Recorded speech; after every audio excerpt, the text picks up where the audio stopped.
Okay, എൻ്റെ പേര് അരവിന്ദാണ്. ഞാനായിരിക്കും GSTയുടെ കംപ്ലീറ്റ് ക്ലാസ്സും എടുക്കുന്നേ. സോ നമുക്ക് ഇവിടെ 20 ഡേ വരുന്ന ക്ലാസ് കണ്ടക്ട് ചെയ്യുന്നേ. 20 ദിവസം ക്ലാസ് ഉണ്ടാകും. ഡെയിലി 1 മണിക്കൂറാണ്. അത് ഈ സെയിം ടൈമാണ്, അതായത് 9 മണി മുതൽ 10 മണി വരെ. ഓക്കെ, നമുക്ക് പ്രധാനമായിട്ടും പഠിക്കേണ്ടത് GSTയുടെ പ്രാക്ടിക്കൽസ് ആണ്. അതായത് ഒരു ബിസിനസ് സ്ഥാപനത്തിന് GST രജിസ്ട്രേഷൻ എങ്ങനെ എടുക്കാം. അതിപ്പോ ഒരു പ്രൊപ്പറേറ്റർഷിപ്പ് സ്ഥാപനം ആയിക്കോട്ടെ, ഒരു പാർട്ട്ണർഷിപ്പ് സ്ഥാപനം ആയിക്കോട്ടെ, ഒരു കമ്പനി ആയിക്കോട്ടെ, എങ്ങനെയാണ് GST എടുക്കേണ്ടത് നമ്മൾ പഠിക്കും. GSTയുടെ ഓൺലൈൻ സൈറ്റ് ഓപ്പൺ ചെയ്ത് അതിന് വേണ്ട ഡോക്യുമെന്റ്സ് എന്തെല്ലാമാണ് അതൊക്കെ അപ്ലോഡ് ചെയ്ത് എങ്ങനെ രജിസ്ട്രേഷൻ എടുക്കാമെന്ന് പഠിക്കും. ദെൻ GST രജിസ്റ്റേർഡ് ആയിട്ടുള്ള സ്ഥാപനങ്ങൾ, അതായത് ഒരു ബിസിനസ് സ്ഥാപനത്തിന് രജിസ്ട്രേഷൻ ഉണ്ട്, GST എടുത്തുവെങ്കിൽ അവർക്ക് നിർബന്ധമായിട്ടും എല്ലാ മാസവും മന്ത്ലി GST റിട്ടേൺസ് ഫയൽ ചെയ്യണം. GST റിട്ടേൺസ് ഫയലിംഗ് നിർബന്ധമായിട്ടും ചെയ്യണം. മന്ത്ലി രജിസ്റ്റേർഡ് ആണ്, GST നമ്പർ ഉണ്ട് എങ്കിൽ റിട്ടേൺ ഫയൽ നിർബന്ധമാണ്, അതിലൊരു മാറ്റവുമില്ല. ഓക്കെ, ബിസിനസ് നടന്നാലും ഇല്ലെങ്കിലും ഫയൽ നിർബന്ധമാണ്. 2 ഫോം ഉണ്ട്, GSTR1 GSTR3B. ക്ലിയർ അല്ലേ? ആ GSTR1 എങ്ങനെ ഫയൽ ചെയ്യാം, GSTR3B എങ്ങനെ ഫയൽ ചെയ്യാം നമ്മൾ പഠിക്കും.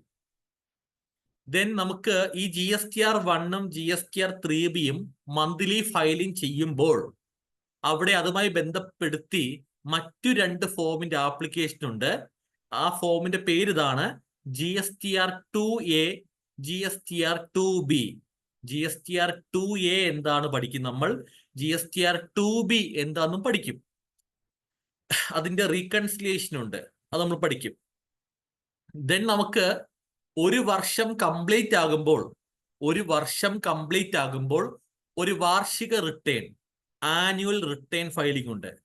അതിന്റെ പേരാണ് GSTR9. GSTR9. ആ GSTR9 അങ്ങനെ എല്ലാവർക്കും നിർബന്ധമുള്ളതല്ല.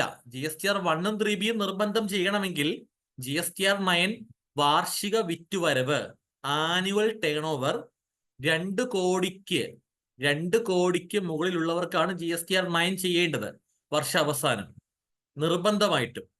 2 കോടിക്ക് ബിലോ ആണെങ്കിൽ GSTR9 നിർബന്ധമില്ല. ആ GSTR9 എങ്ങനെ ഫയൽ ചെയ്യാം നമ്മൾ പഠിക്കും. ക്ലിയർ?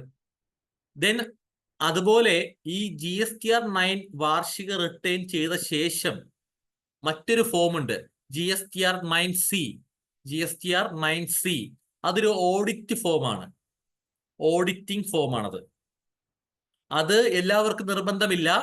5 കോടി 5 CR 5 കോടിക്ക് മുകളിൽ വാർഷിക വിറ്റുവരവ്, ആനുവൽ ടേൺ ഓവർ ഉള്ളവർക്ക് നിർബന്ധമായിട്ടും GSTR9C ചെയ്യണം. അത് നമുക്ക് ചെയ്യാൻ സാധിക്കുന്ന ഫോമാണ്, നമുക്ക് അതും പഠിക്കാൻ സാധിക്കും ഇവിടെ. ദെൻ നമുക്ക് അടുത്ത് പഠിക്കേണ്ടത് GSTയിലെ ഒരു പ്രധാനപ്പെട്ട മറ്റൊരു സ്കീമുണ്ട്. ചില ബിസിനസ് സ്ഥാപനങ്ങൾ ആ സ്കീം പ്രകാരമായിരിക്കും GST എടുക്കുക. ആ സ്കീമിന്റെ പേരാണ് കോമ്പോസിഷൻ സ്കീം എന്ന് വിളിക്കും. Composition scheme. അപ്പോൾ ആ കോമ്പോസിഷൻ സ്കീം പ്രകാരം GST രജിസ്റ്റേർഡ് ആയ ബിസിനസ് സ്ഥാപനങ്ങൾക്ക് ഫയലിംഗ് ഉണ്ട്. അത് ഈ പറഞ്ഞ GSTR1 വേണ്ട, 3B വേണ്ട, 2A വേണ്ട, 2B വേണ്ട, 9 വേണ്ട, 9C വേണ്ട. കോമ്പോസിഷൻ സ്കീം പ്രകാരം GST എടുത്ത സ്ഥാപനമാണെങ്കിൽ അവർക്ക് മന്ത്ലി ഒന്നും ചെയ്യേണ്ട.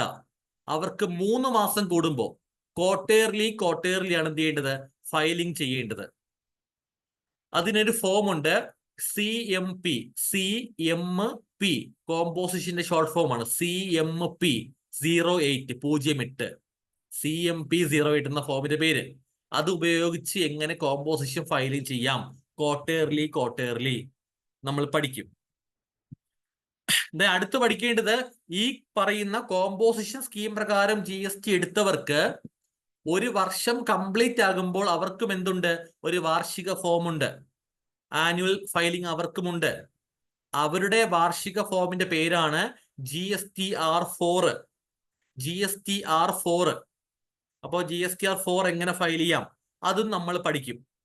ക്ലിയർ? യെസ്. ദെൻ നമുക്ക് അടുത്ത് പഠിക്കേണ്ടത്, നമുക്ക് പ്രധാനപ്പെട്ട ഒരു GST രജിസ്റ്റേർഡ് ആയിട്ടുള്ള ബിസിനസ് സ്ഥാപനം പ്രധാനമായിട്ടും എന്തെല്ലാം ഡോക്യുമെന്റ്സ് ആണ് മെയിൻറ്റെയിൻ ചെയ്യേണ്ടത്. ഇപ്പോ ടാക്സ് ഇൻവോയ്സ് എന്താണ്, അതിന്റെ പ്രിപ്പറേഷൻ എങ്ങനെയാണ്, അതിനകത്ത് എന്തെല്ലാം കാര്യങ്ങൾ വരണം നിർബന്ധമായിട്ടും, അതിന്റെ റൂൾസ് പഠിക്കും. അതുപോലെ ഡെബിറ്റ് നോട്ട് എന്താണ്, ക്രെഡിറ്റ് നോട്ട് എന്താണ്, receipt voucher, payment voucher, refund voucher, delivery ചെല്ലാൻ. അപ്പൊ അങ്ങനെയുള്ള tax invoice, debit note, credit not, receipt voucher, payment voucher, refund voucher, delivery ചെല്ലാൻ, സെൽഫ് ഇൻവോയ്സ്, റിവൈസ്ഡ് ഇൻവോയ്സ്.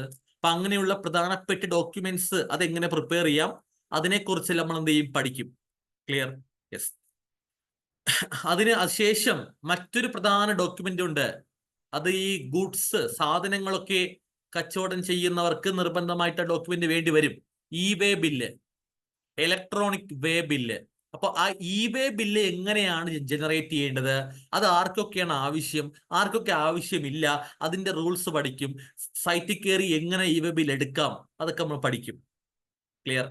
അതുപോലെ അടുത്ത മറ്റൊരു കാര്യമാണ് ഈ ഇൻവോയ്സ്, ഇലക്ട്രോണിക് ഇൻവോയ്സ് എങ്ങനെ ക്രിയേറ്റ് ചെയ്യാം, അത് ആർക്കാണ് ആപ്ലിക്കബിൾ, അത് പഠിക്കും. ക്ലിയർ അല്ലേ? യെസ്. പിന്നെ അതുപോലെ നമുക്ക് മറ്റുള്ള തിയററ്റിക്കൽ കാര്യങ്ങൾ എന്ന് പറയുമ്പോൾ GSTയിലെ ഇപ്പൊ ഔട്ട്പുട്ട് ടാക്സ് എന്താണ്, ഇൻപുട്ട് ടാക്സ് എന്താണ്, output tax minus input tax, input എങ്ങനെ ക്ലെയിം ചെയ്യാം, ഇൻപുട്ട് ടാക്സ് ക്ലെയിം ചെയ്യുന്ന കണ്ടീഷൻസ് എന്തെല്ലാമാണ്, ഏതെല്ലാം ഇൻപുട്ട് ടാക്സ് ക്ലെയിം എടുക്കാൻ പാടില്ല, സെക്ഷൻ 17 സബ്സെക്ഷൻ 5 അതിൽ എന്തെല്ലാം പറയുന്നുണ്ട്, ബ്ലോക്ക്ഡ് ഇൻപുട്ട്, ഇൻഎലിജിബിൾ ഇൻപുട്ട് ഏതൊക്കെയാണ്, അത് പഠിക്കും നമ്മൾ. GSTയിലെ മറ്റൊരു കാര്യമാണ് റിവേഴ്സ് ചാർജ് മെക്കാനിസം. FCM-ഉം RCM-ഉം ഉണ്ട്. FCM എന്ന് പറഞ്ഞാൽ ഫോർവേഡ് ചാർജ് മെക്കാനിസം പഠിക്കും, റിവേഴ്സ് ചാർജ് മെക്കാനിസം പഠിക്കും. ചില സെയിൽസ് ആണെങ്കിൽ, ചില ട്രാൻസാക്ഷൻസ് ആണെങ്കിൽ ഫോർവേഡ് ചാർജിലായിരിക്കും ടാക്സ് ചെയ്യുന്നത്, എന്നാൽ ചില സെയിൽസ് ആണെങ്കിൽ റിവേഴ്സ് ചാർജിലായിരിക്കും ടാക്സ് ചെയ്യുന്നത്. ക്ലിയർ അല്ലേ? ഓക്കെ.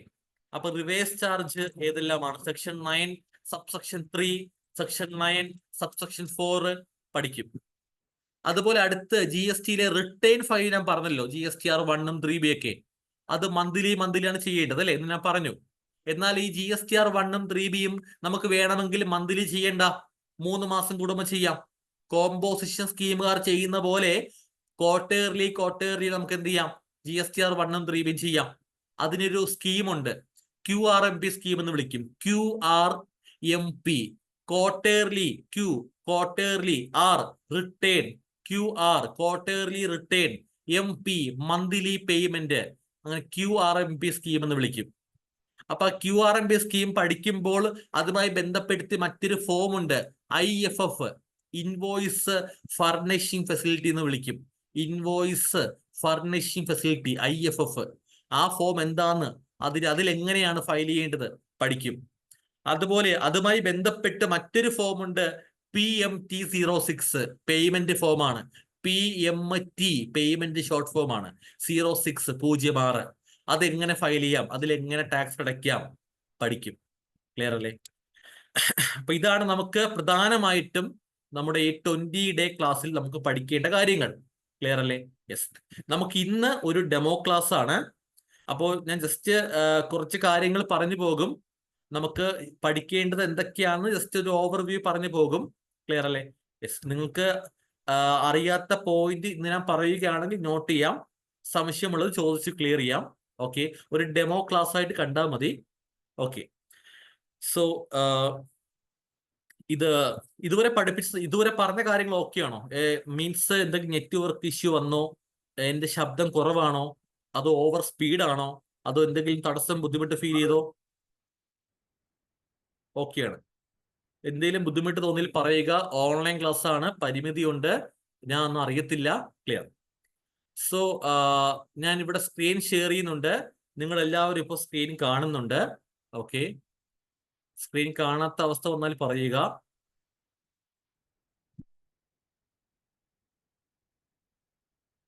ഓക്കെ, ഞാനിപ്പോ എക്സൽ ഷീറ്റാണ് ഷെയർ ആക്കിയത്. എല്ലാവരും ഇപ്പോൾ എക്സൽ ഷീറ്റ് കാണുന്നുണ്ട്. Okay, clear.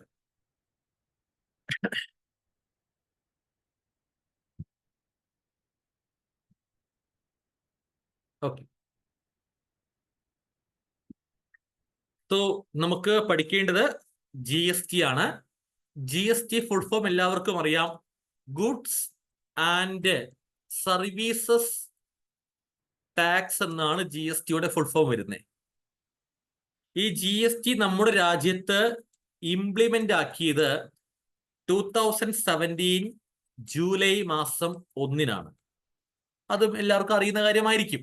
ഓക്കെ, അതായത് ഈ വർഷം ഈ കഴിഞ്ഞ മാസം അല്ലെ, ജൂലൈ മാസം 1-ാം തീയതി ആയപ്പോ 7 ഇയർ കംപ്ലീറ്റ് ആയി GST ഇംപ്ലിമെന്റ് ആയിട്ട്. ഈ GST എന്ന് പറയുന്ന ടാക്സ് സിസ്റ്റം നമ്മുടെ രാജ്യത്ത് വന്ന ആ സമയത്ത് ഇന്ത്യയിലുള്ള ബിസിനസ് സ്ഥാപനങ്ങൾ നടത്തുന്നവരുടെ ഒരു ഡൗട്ട് ആയിരുന്നു, എന്റെ ബിസിനസ് സ്ഥാപനത്തിന് GST രജിസ്ട്രേഷൻ ആവശ്യമുണ്ടോ? ആ ഒരു ഡൗട്ട് എല്ലാവർക്കും ഉണ്ടായിരുന്നു. എന്നാൽ പക്ഷേ ഇന്നും മിക്ക ബിസിനസ് സ്ഥാപനങ്ങൾ നടത്തുന്നവർക്കും ആ സംശയമുണ്ട്. എന്റെ ബിസിനസ് സ്ഥാപനത്തിന് GST രജിസ്ട്രേഷൻ ആവശ്യമുണ്ടോ? അപ്പൊ ആ ഒരു ഡൗട്ട് നമുക്ക് ആദ്യം ക്ലിയർ ചെയ്യാം. രജിസ്ട്രേഷൻ എടുക്കേണ്ടത് ഒരു ബിസിനസ് സ്ഥാപനം GST രജിസ്ട്രേഷൻ എടുക്കേണ്ടത് അവരുടെ ബേസ് ചെയ്യുക ടേൺ ഓവറിനെയാണ്. Based on turnover. Clear? ഈ ടേൺ ഓവർ മീൻസ് വേറൊന്നുമല്ല, സെയിൽസ് ആണ്. നമ്മൾ സെയിൽസിനെ പറയുന്ന മറ്റൊരു ടേം ആണ് ടേൺ ഓവർ. അത്രേ ഉള്ളൂ, വേറൊന്നുമില്ല. ക്ലിയർ? ഇന്നെ ഫൈനാൻഷ്യൽ ഇയർ, ആ ഒരു സാമ്പത്തിക വർഷം നമ്മുടെ ബിസിനസ് സ്ഥാപനത്തിൽ നടന്ന സെയിൽസ് എത്രയാണോ അതിനെ വിളിക്കാം ടേൺ ഓവർ. ആ ടേൺ ഓവറിനെ ഡിപ്പെൻഡ് ചെയ്യുന്നു, ബേസ് ചെയ്യുന്നു രജിസ്ട്രേഷൻ എടുക്കണോ വേണ്ടയോ എന്നുള്ള കാര്യം. അതായത് നമ്മുടെ ടേൺ ഓവർ 20 ലക്ഷം 20 lakhs 20 ലക്ഷം എക്സീഡ് ആയാൽ, കടന്നാൽ, ഒരു വർഷത്തെ നമ്മുടെ ടേൺ ഓവർ 20 ലക്ഷം എപ്പോഴാണോ ക്രോസ് ചെയ്യുക, എക്സീഡ് ചെയ്യുക, അപ്പോഴാണ് നമ്മുടെ ബിസിനസ്സിന് നിർബന്ധമായിട്ടും രജിസ്ട്രേഷൻ എടുക്കാൻ ലയബിലിറ്റി വരിക. ക്ലിയർ? 20 ലക്ഷം എപ്പോ എക്സീഡ് ആകുന്നു അപ്പോഴാണ് രജിസ്ട്രേഷൻ എടുക്കാൻ ലയബിലിറ്റി വരിക. 20 ലക്ഷം വരെ ടേൺ ഓവർ ഉള്ളവർക്ക് രജിസ്ട്രേഷൻ നിർബന്ധമില്ല, വേണമെങ്കിൽ എടുക്കാമെന്നുണ്ട്. നിർബന്ധമായിട്ടും വരുന്ന ലിമിറ്റ് 20 ലക്ഷമാണ്. ക്ലിയർ അല്ലേ? ഓക്കെ. എന്നാൽ എല്ലാ ബിസിനസ് സ്ഥാപനങ്ങൾക്കും 20 ലക്ഷം അല്ല. നമുക്ക് ഒരു ലിമിറ്റ് കൂടെ പറയാനുണ്ട്. അത് 40 ലക്ഷമാണ്. നോർമലി എല്ലാവർക്കും 20 ലക്ഷമാണ്. എന്നാൽ ചില ടൈപ്പ് ബിസിനസ് സ്ഥാപനങ്ങൾക്ക് മാത്രം, സം ടൈപ്പ് ബിസിനസ് സ്ഥാപനങ്ങൾ, അങ്ങനെ പറയാം, ചില ടൈപ്പ് ബിസിനസ് സ്ഥാപനങ്ങൾക്ക് മാത്രം ഒരു വർഷം 40 ലക്ഷം സെയിൽസ് വരെ GST നിർബന്ധമില്ല. 40 ലക്ഷം സെയിൽസ് കടന്നാൽ മാത്രം GST എടുത്താൽ മതി. അങ്ങനെയുണ്ട്. ക്ലിയർ അല്ലേ? യെസ്. അതാരാണ് ആ ചില ടൈപ്പ് ബിസിനസ് സ്ഥാപനങ്ങൾ? മറ്റാരുമല്ല, എക്സ്ക്ലൂസീവ്ലി സപ്ലൈ ഓഫ് ഗുഡ്സ് മാത്രമാണ് ഒരു ബിസിനസ് സ്ഥാപനം സപ്ലൈ ചെയ്യുന്നുവെങ്കിൽ, ക്ലിയർ, അതായത് സാധനങ്ങൾ മാത്രമാണ് ഒരു ബിസിനസ് സ്ഥാപനം സപ്ലൈ ചെയ്യുന്നു. ഇപ്പൊ എനിക്കൊരു മൊബൈൽ ഷോപ്പ് ഉണ്ട്. എന്റെ മൊബൈൽ ഷോപ്പിൽ മൊബൈൽ ഫോണ് മാത്രമാണ് ഞാൻ എന്ത് ചെയ്യുന്നത്, സെയിൽ ചെയ്യുന്നത്. മൊബൈൽ ഫോൺ പർച്ചേസ് ചെയ്ത് കൊണ്ടുവരുന്നു, ആ മൊബൈൽ ഫോൺ കസ്റ്റമർക്ക് സെയിൽ ചെയ്യുന്നു. മൊബൈൽ ഫോൺ ഒരു ഗുഡ്സ് അല്ലേ, ഒരു സാധനമല്ലേ? അപ്പൊ ഗുഡ്സ് മാത്രമാണ് ഞാൻ സപ്ലൈ ചെയ്യുന്നുവെങ്കിൽ എനിക്ക് 20 ലക്ഷം കടന്നാലൊന്നും എന്ത് വേണ്ട, GST നിർബന്ധമായും എടുക്കേണ്ട ആവശ്യമില്ല. 40 ലക്ഷം വരെ എക്സംഷൻ ഉണ്ട്, ഇളവുണ്ട്, രജിസ്ട്രേഷൻ വേണ്ട. 40 ലക്ഷം ക്രോസ് ചെയ്താൽ മാത്രമേ രജിസ്ട്രേഷൻ നിർബന്ധമായിട്ടും വരുന്നുള്ളൂ. ക്ലിയർ അല്ലേ? യെസ്. അങ്ങനെ മനസ്സിലാക്കിയിരിക്കേണ്ടതാണ്. ക്ലിയർ അല്ലേ? ഓക്കെ. ഒരാൾ ഡൗട്ട് ചോദിച്ചു, 40 ലക്ഷത്തിന് പർച്ചേസ് ചെയ്താൽ, പർച്ചേസ് അല്ല, ടേൺ ഓവർ മീൻസ് സെയിൽസ് ആണ്. ക്ലിയർ അല്ലേ? നമ്മുടെ സെയിൽസ് മാത്രം നോക്കിയാൽ മതി, പർച്ചേസ് നോക്കണ്ട, സെയിൽസ് മാത്രം നോക്കിയാൽ മതി. ക്ലിയർ അല്ല? നമ്മൾ ചിലപ്പോൾ 1 കോടിക്ക് പർച്ചേസ് ചെയ്യും, നമ്മൾ എത്ര സെയിൽ ചെയ്തു മാത്രം നോക്കിയാൽ മതി. സെയിൽസ് ആണ് ടേൺ ഓവർ, പർച്ചേസ് ആഡ് ചെയ്യേണ്ട ആവശ്യമില്ല. ക്ലിയർ? ഇന്ത്യൻ GST പ്രകാരം പർച്ചേസ് ആഡ് ചെയ്യേണ്ട. ക്ലിയർ അല്ലേ? ആ പോയിന്റ് ചോദിച്ചുകൊണ്ട് മാത്രം എടുത്തു പറയാം. ഞാൻ ഗൾഫിലെ ടാക്സ് ചെയ്യുന്നുണ്ട്, ദുബായ് വാറ്റ്, അവിടെ അറിയായിരിക്കുമല്ലോ എല്ലാവർക്കും. അവിടുത്തെ വാറ്റ് ആണെങ്കിൽ ടേൺ ഓവർ നോക്കുമ്പോൾ പർച്ചേസും കൂട്ടും, എക്സ്പെൻസും കൂട്ടും. ക്ലിയർ അല്ലേ? പക്ഷെ ഇവിടെ ഇന്ത്യയിൽ അങ്ങനെ GST അങ്ങനെയല്ല, സെയില് മാത്രം കേട്ടോ. ഓക്കെ, ശരി. അപ്പൊ അങ്ങനെ ചുരുക്കി പറയുകയാണെങ്കിൽ, ഒരു ബിസിനസ് സ്ഥാപനം സർവീസ് മാത്രമാണ് ചെയ്യുന്നതെങ്കിൽ എത്ര ലിമിറ്റ് വരുന്നേ? 20 ലക്ഷം. ക്ലിയർ? ഇനി ഒരു ബിസിനസ് സ്ഥാപനം ഗുഡ്സ് മാത്രമാണെങ്കിലോ? ഗുഡ്സ് മാത്രമാണെങ്കിൽ എത്രയാ? 40 ലക്ഷം. ക്ലിയർ അല്ലേ? യെസ്. ഇനി ഒരു ബിസിനസ് സ്ഥാപനം സർവീസും ഉണ്ട്, അതായത് ബോത്ത് ആണെങ്കിലോ, രണ്ടുമുണ്ട്, സർവീസും ചെയ്യുന്നുണ്ട് ഗുഡ്സും ചെയ്യുന്നുണ്ട്, അപ്പൊ എത്രയാ വരുന്നേ? 20 ലക്ഷം. ക്ലിയർ അല്ലേ? അപ്പോ ആർക്ക് മാത്രമാണ് 40 ലക്ഷം വരുന്നേ? ഗുഡ്സ് മാത്രം സപ്ലൈ ചെയ്യുന്ന ബിസിനസ് സ്ഥാപനത്തിനാണ് 40 ലക്ഷം എന്ന ലിമിറ്റ് നോക്കേണ്ടത്. ക്ലിയർ അല്ലേ? Okay, clear? യെസ്.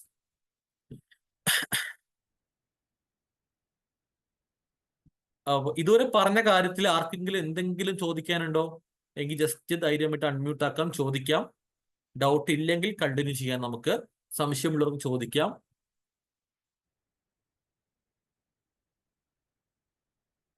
ചാറ്റ് ചെയ്യാം, അല്ലെങ്കിൽ ഡൗട്ട് അൺമ്യൂട്ട് ആക്കി ചോദിക്കാം. ക്ലിയർ ആണെങ്കിൽ കണ്ടിന്യൂ ചെയ്യാം. ഓക്കെ, നിഹാദ് പറയുന്നു ക്ലിയർ ആണ്, എല്ലാവർക്കും ഓക്കെ ആണെന്ന് വിശ്വസിക്കുന്നു. അധികമൊന്നും പറഞ്ഞിട്ടില്ല. ഓക്കെ, സോ കണ്ടിന്യൂ ചെയ്യാം അല്ലേ? യെസ്.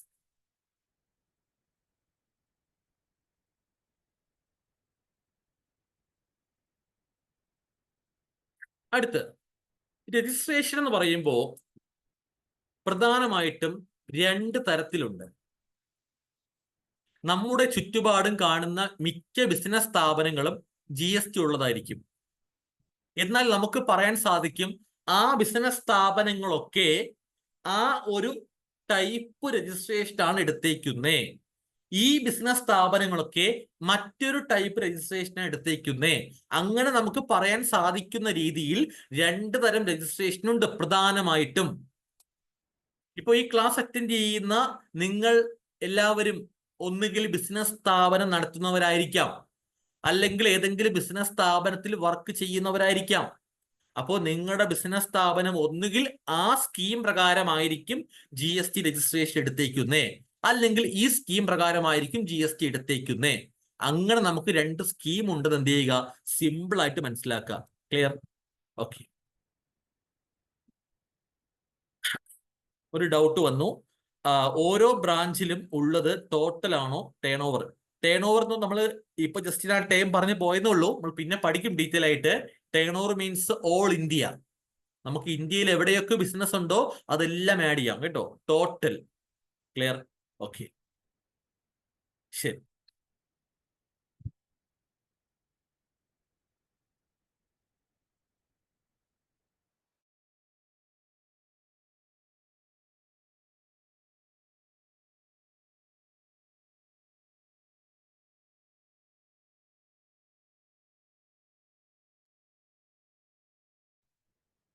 ഓക്കെ, സോ നമുക്ക് നോക്കാം. 2 തരത്തിലുണ്ട്, നോക്കാം. ഒന്ന് റെഗുലർ സ്കീം എന്ന് വിളിക്കും. റെഗുലർ സ്കീം പ്രകാരം GST എടുക്കാം. 2 കോമ്പോസിഷൻ സ്കീം പ്രകാരം GST എടുക്കാം. ഞാൻ വീണ്ടും പറയുന്നു, ഈ ക്ലാസ് അറ്റൻഡ് ചെയ്യുന്ന നിങ്ങളുടെ ബിസിനസ് സ്ഥാപനം ഒന്നുകിൽ റെഗുലർ എന്ന സ്കീം പ്രകാരമായിരിക്കും GST ഉള്ളത്, അല്ലെങ്കിൽ നിങ്ങൾ കോമ്പോസിഷൻ സ്കീം പ്രകാരമായിരിക്കും ഉണ്ടാവുക. ക്ലിയർ? ഏതാണെങ്കിലും GST നമ്പർ ഉണ്ട്, രജിസ്റ്റേർഡ് ആണ് എന്ന് പറയാം. ഒന്നുകിൽ ഇതായിരിക്കാം, അല്ലെങ്കിൽ അതായിരിക്കാം. ചിലപ്പോൾ നിങ്ങൾക്ക് അറിയണമെന്നില്ല നിങ്ങൾ ഇത് ഏത് സ്കീമാന്നുള്ള കാര്യം.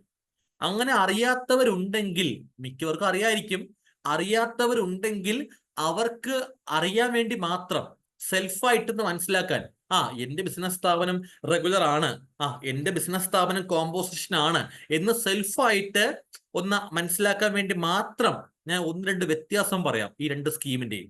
ക്ലിയർ അല്ലേ? ഓക്കെ. അപ്പൊ നിങ്ങൾക്ക് സെൽഫായിട്ട് അറിയാൻ സാധിക്കും. മറ്റൊന്നുമല്ല, ഇപ്പോ സങ്കല്പിക്കുക നിങ്ങളുടെ ബിസിനസ് സ്ഥാപനം റെഗുലർ എന്ന സ്കീം പ്രകാരം GST എടുത്ത സ്ഥാപനമാണ് സങ്കല്പിക്കുക. അങ്ങനെയാണെങ്കിൽ നിങ്ങളുടെ പ്രത്യേകത പറഞ്ഞുതരാം. നിങ്ങൾ സെയിൽ ചെയ്യുക ഗുഡ്സ് ആയിരിക്കാം, അല്ലെങ്കിൽ എന്തായിരിക്കാം, സർവീസ് ആയിരിക്കാം. ഓക്കെ അല്ലേ? ഗുഡ്സ് ആയിരിക്കാം, സർവീസ് ആയിരിക്കാം. ഈ സർവീസ് അറിയാത്തവരുണ്ടോ? ബ്യൂട്ടി പാർലർ സർവീസ് ആണ്, ഞാൻ പഠിപ്പിക്കുന്നു സർവീസ് ആണ്, ഓഡിറ്റിംഗ് ഫേം സർവീസ് ആണ്, അഡ്വക്കേറ്റ്സ് സർവീസ് ആണ്, ട്രാൻസ്പോർട്ടേഷൻ സർവീസ് ആണ്, റെസ്റ്റോറന്റ് സർവീസ് ആണ്, വർക്ക് കോൺട്രാക്ടേഴ്സ് സർവീസ് ആണ്, റെന്റിന് കൊടുക്കുന്നു സർവീസ് ആണ്. ക്ലിയർ അല്ലേ? ഓക്കെ. അപ്പോ ഹോസ്പിറ്റൽ സർവീസ് ആണ്, എഡ്യൂക്കേഷൻ സർവീസ് ആണ്. ഓക്കെ. അപ്പോൾ ഗുഡ്സ് ആയിരിക്കാം നിങ്ങൾ കസ്റ്റമറിന് കൊടുക്കുന്നത്, അല്ലെങ്കിൽ എന്തായിരിക്കാം കൊടുക്കുന്നത്, സർവീസ് ആയിരിക്കും കൊടുക്കുന്നത്. നിങ്ങൾ ഗുഡ്സ് ആയിക്കോട്ടെ സർവീസ് ആയിക്കോട്ടെ കസ്റ്റമറിന് കൊടുക്കുമ്പോൾ കസ്റ്റമറിന്റെ കയ്യിൽ നിന്ന് നിങ്ങൾ എന്ത് മേടിക്കും? GST കളക്ട് ചെയ്യും ഫ്രം കസ്റ്റമേഴ്സ്. നിങ്ങൾ സെയിൽ ചെയ്യുമ്പോൾ കസ്റ്റമറിന്റെ കയ്യിൽ നിന്ന് സെയിൽ എമൗണ്ടിന് പുറമെ, സെയിൽ എമൗണ്ടിന്റെ കൂടെ GST ടാക്സ് കസ്റ്റമറിന്റെ കയ്യിൽ നിങ്ങൾ കളക്ട് ചെയ്യുമല്ലോ. അങ്ങനെ നിങ്ങൾ ചെയ്യുന്നുണ്ടോ? ഉണ്ടെങ്കിൽ നിങ്ങളുടെ സ്ഥാപനം ഏത് സ്കീമാണ്? റെഗുലർ എന്ന സ്കീം പ്രകാരം GST എടുത്ത സ്ഥാപനമായിരിക്കും. ക്ലിയർ? നിങ്ങൾ അങ്ങനെ കസ്റ്റമറിന്റെ കയ്യിൽ നിന്ന് കളക്ട് ചെയ്യുന്ന GST നമ്മൾ പേര് വിളിക്കും, ഔട്ട്പുട്ട് GST എന്ന് പേരൊക്കെ വിളിക്കും നമ്മൾ. ഔട്ട്പുട്ട് GST എന്ന് പറഞ്ഞാൽ എന്താ? സെയിൽ ചെയ്യുമ്പോൾ കസ്റ്റമറിന്റെ കയ്യിൽ നിന്ന് കളക്ട് ചെയ്യുന്ന GSTയെ വിളിക്കുന്ന പേരാണ് ഔട്ട്പുട്ട് GST. ഈ ഔട്ട്പുട്ട് GST നമ്മുടെ ബിസിനസ്സിന് എന്താണ്? അതൊരു ലൈബിലിറ്റി ആണ്. ആരോട്? To government. നമ്മളിത് ഗവൺമെന്റിന് കൊടുക്കാനുള്ള ബാധ്യതയാണ് നമ്മുടേത്. അല്ലാതെ നമ്മൾ സെയിൽ ചെയ്യുമ്പോൾ കസ്റ്റമറിന്റെ കയ്യിൽ നിന്ന് മേടിച്ച ടാക്സ് GST എമൗണ്ട് നമ്മുടെ പോക്കറ്റിൽ വെക്കാൻ പറ്റില്ല. ബിക്കോസ് ഇത് ലൈബിലിറ്റി ആണ്, നമ്മുടെ സ്വന്തം ഇൻകം അല്ല. നമ്മൾ ഇത് ഗവൺമെന്റിന് കൊടുക്കാനുള്ള ലൈബിലിറ്റി ആണ്. ക്ലിയർ അല്ലേ? എന്നാൽ നിങ്ങൾ കോമ്പോസിഷൻ സ്കീം ആണെങ്കിൽ അങ്ങനെ ഒന്നും ചെയ്യേണ്ട ആവശ്യമില്ല. No need to collect GST. നിങ്ങൾ കസ്റ്റമറിന്റെ കയ്യിൽ നിന്ന് GST ടാക്സ് കളക്ട് ചെയ്യേണ്ട ആവശ്യമില്ല. നിങ്ങൾ കോമ്പോസിഷൻ സ്കീം പ്രകാരം GST എടുത്ത സ്ഥാപനമാണ്, നിങ്ങളുടെ സ്ഥാപനത്തിന് GST നമ്പർ ഉണ്ട്. പക്ഷേ നിങ്ങൾ സെയിൽ ചെയ്യുമ്പോൾ കസ്റ്റമറിന്റെ കയ്യിൽ നിന്ന് GST കളക്ട് ചെയ്യാൻ പാടില്ല. ക്ലിയർ ആയ? പാടില്ല. പക്ഷെ നിങ്ങൾ ടാക്സ് അടയ്ക്കണ്ടേ? ടാക്സ് അടയ്ക്കണം. അത് നിങ്ങളുടെ സ്വന്തം കയ്യിൽ നിന്ന് അടയ്ക്കണം. ക്ലിയർ അല്ലേ? ടാക്സ് നിങ്ങൾ പേയ്മെന്റ് ചെയ്യണം from your own pocket. Clear അല്ലേ? നിങ്ങൾ സ്വന്തം പൈസ ചെയ്ത് ടാക്സ് അടയ്ക്കണം. കസ്റ്റമറിന്റെ കയ്യിൽ നിന്ന് ടാക്സ് മേടിക്കാൻ പാടില്ല. ആരാണെങ്കിൽ? നിങ്ങൾ കോമ്പോസിഷൻ സ്കീം ആണെങ്കിൽ. ക്ലിയർ? ഓക്കെ. നിഹാദ് ചോദിക്കുന്നു, കോമ്പോസിഷൻ സ്കീം മാക്സിമം ലിമിറ്റ് ഉണ്ടോ? കോമ്പോസിഷൻ സ്കീം എന്ന് പറഞ്ഞാൽ അതൊരു ഓപ്ഷണൽ സ്കീമാണ്. നമ്മൾ പിന്നെ പഠിക്കും. CGST ആക്ടിന്റെ സെക്ഷൻ 10 പറയുന്നത്. Section 10 CGST act. Clear? Okay. അതിൽ പറയുന്നു കോമ്പോസിഷൻ സ്കീം, അതിന്റെ ലിമിറ്റ് ഉണ്ട്. പ്രീവിയസ് ഇയർ ടേൺ ഓവർ 1.5 കോടി. കഴിഞ്ഞ വർഷം 1.5 കോടി വരെ ടേൺ ഓവർ ഉണ്ടായിരുന്നവർക്ക് ഈ വർഷം, അങ്ങനെയുള്ളവർക്ക് മാത്രമേ ഈ വർഷം ഈ സ്കീമിന്റെ പ്രത്യേകതകൾ മനസ്സിലാക്കിയ ശേഷം എന്റെ ബിസിനസ്സിന് ഇത് അനുയോജ്യമാണോ, ആണെങ്കിൽ നമുക്ക് എന്ത് ചെയ്യാം? ഈ സ്കീം എടുക്കാം. ക്ലിയർ അല്ലേ? യെസ്. ശരി. അപ്പോൾ ഇതിന്റെ പ്രത്യേകത മൊത്തം മനസ്സിലാക്കിയ ശേഷമാണ് എന്ത് ചെയ്യേണ്ടത്? നമ്മൾ തീരുമാനം എടുക്കുന്നത് കേട്ടോ. ഓക്കെ. എല്ലാവർക്കും അനുയോജ്യമാവത്തില്ലല്ലോ. ഓക്കെ. ശരി. നമുക്ക് ഇന്നത്തെ ഈ ഡെമോ ക്ലാസ്സിലൂടെ ഒരിക്കലും പറയാൻ പറ്റില്ല ഏത് ബിസിനസ് സ്ഥാപനത്തിനാണ് ശരിക്കും ഇത് അനുയോജ്യം എന്ന് പറയാൻ പറ്റില്ല. കാരണം എന്താ? നമ്മൾ ഇന്ന് എല്ലാ പോയിന്റും പഠിക്കത്തില്ല. ഇത് ഡെമോ ക്ലാസ് മാത്രമാണ്. ക്ലിയർ അല്ലേ? യെസ്. ഓക്കെ, അപ്പൊ ഈ പോയിന്റ് ക്ലിയർ അല്ലേ? ഓക്കെ, ഇനി അടുത്തൊരു രണ്ടാമതൊരു പ്രത്യേകത പറയാം. നിങ്ങൾ റെഗുലർ സ്കീം ആണെങ്കിൽ സാധാരണ നമ്മൾ സെയിൽ ചെയ്യുമ്പോൾ സെയിൽ ബില്ല് ഇഷ്യൂ ചെയ്യേണ്ട കസ്റ്റമർക്ക് ചെയ്യണം. ക്ലിയർ അല്ലേ? യെസ്. എന്നാൽ നിങ്ങൾ റെഗുലർ എന്ന സ്കീം പ്രകാരം GST എടുത്ത സ്ഥാപനമാണെങ്കിൽ സെയിൽ ചെയ്യുമ്പോൾ കസ്റ്റമറിന്റെ കയ്യിൽ നിന്ന് ടാക്സ് മേടിക്കുന്നുണ്ട്. അതുകൊണ്ട് തന്നെ ആ സെയിൽ ബില്ലിനകത്ത്, സെയിൽ ഇൻവോയ്സിനകത്ത് ടാക്സ് എമൗണ്ട് കാണിക്കണ്ടേ? ടാക്സ് എമൗണ്ട് കാണിച്ചിട്ടല്ലേ ബിൽ ഇഷ്യൂ ചെയ്യേണ്ടത്? അപ്പോ ടാക്സ് കാണിച്ച ബില്ലിനെ എന്ത് വിളിക്കാം? ടാക്സ് ഇൻവോയ്സ് അല്ലേ? അപ്പൊ നിങ്ങൾ നിർബന്ധമായിട്ടും ഇഷ്യൂ ചെയ്യണം എന്ത്? Tax invoice. നിങ്ങൾ കസ്റ്റമർക്ക് ടാക്സ് കാണിച്ചു കൊണ്ടുള്ള ബില്ല്, ടാക്സ് ഇൻവോയ്സ് നിങ്ങൾ കസ്റ്റമറിന് കൊടുക്കണം. ക്ലിയർ? കാണത്തില്ലേ? CGST, SGST, IGST എന്നൊക്കെ കാണിച്ചു കൊണ്ടുള്ള ബില്ല് എന്ത് ചെയ്യുക? നിർബന്ധമായിട്ട് നിങ്ങൾ ഇഷ്യൂ ചെയ്യണം. എന്നാൽ പക്ഷെ നിങ്ങൾ കോമ്പോസിഷൻ സ്കീം പ്രകാരം GST എടുത്ത സ്ഥാപനമാണെങ്കിൽ സെയിൽ ചെയ്യുമ്പോൾ കസ്റ്റമറിന്റെ കയ്യിൽ നിന്ന് ടാക്സ് മേടിക്കുന്നുണ്ടോ? ഇല്ല. അപ്പോ ടാക്സ് കാണിച്ചു കൊണ്ടുള്ള ബില്ല് കൊടുക്കേണ്ട ആവശ്യമുണ്ടോ? ഇല്ല. അപ്പൊ നിങ്ങൾ എന്താ ഇഷ്യൂ ചെയ്യേണ്ടത്? ഇഷ്യൂ ടാക്സ് ഇൻവോയ്സിന് പകരമായിട്ട് എന്താ കൊടുക്കേണ്ടത്? Bill of supply. Bill of supply എന്ന ഡോക്യുമെന്റ് ആയിരിക്കണം നിങ്ങൾ കൊടുക്കേണ്ടത്. Bill of supply. ഏതിന് പകരം? Instead of tax invoice. സാധാരണ എല്ലാവരും എന്താ കൊടുക്കുന്നത്? ടാക്സ് ഇൻവോയ്സ് കൊടുക്കും. എന്നാൽ നിങ്ങൾ കോമ്പോസിഷൻ സ്കീം ആയതുകൊണ്ട് ടാക്സ് എമൗണ്ട് കസ്റ്റമറിന്റെ കയ്യിൽ നിന്ന് വാങ്ങേണ്ട ആവശ്യമില്ലല്ലോ. ആ കാരണത്താൽ ടാക്സ് ഇൻവോയ്സ് കൊടുക്കേണ്ട ആവശ്യമില്ല. പകരം നിങ്ങൾ കസ്റ്റമറിന് കൊടുക്കുന്ന സെയിൽ ബില്ലിന്റെ പേരാണ് ബിൽ ഓഫ് സപ്ലൈ. BOS എന്ന് വിളിക്കാം. ഈ ബിൽ ഓഫ് സപ്ലൈ എന്ന് പറയുന്ന സെയിൽ ബില്ലിനകത്ത് ടാക്സ് കാണിക്കാൻ വേണ്ടി ഒരു കോളം ഉണ്ടാവത്തില്ല. ക്ലിയർ അല്ലേ? ഓക്കെ, ഇനി സംശയമുണ്ട് എന്തെങ്കിലും പോയിന്റ്? ഓക്കെ അല്ലേ?